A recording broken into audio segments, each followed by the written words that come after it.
everyone. So let's talk a little bit about the bear today. To where we come back, we pull, we pull, we pull. That type of a motion which could be done in a circular fashion to where we pull back. Because from here, when you're doing those motions, it's how you're going to come in and attack, or how you're going to come in and strike with those bare hands, right? We're talking specifically about an artistic creation of bear motions, right? Because the bear could strike with this part of the hand. It could come up underneath the chin and then reverse, right, and throw the man or grab the man, right? So the bear has this type of motion here that is seen throughout the form. Throughout the form, you also notice that you drop to the ground and you come up and you do that kick, right? And all those motions can be done standing as well as dropping to the ground to where you're coming up doing these type of motions. That's a slap and coming up underneath the chin. Here striking to the throat when you do this type of a motion, or over the top, or what have you, whether it's done singularly, doubly, swatting first and then coming up inside this part of the throat.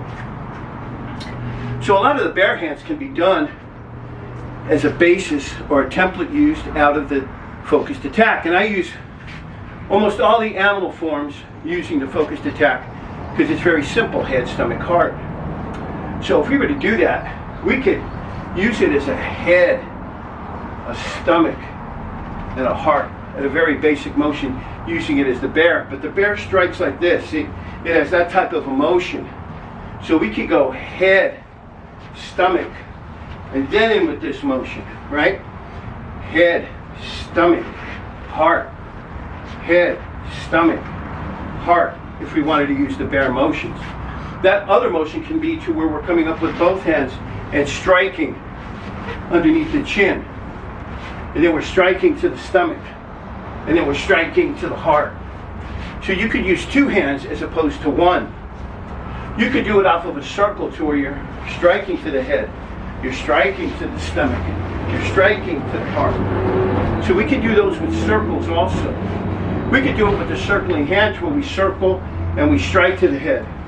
We circle, we strike to the stomach. We circle, we strike to the heart. We could use both hands in conjunction with that. To blocking and striking, blocking and striking, blocking and striking with the bare hands. As I said, the bear has this type of emotion also with the swinging arms, even off of your walk, where you're walking and this hand comes up and then you come down with both hands onto his collarbones, right? Off the walk.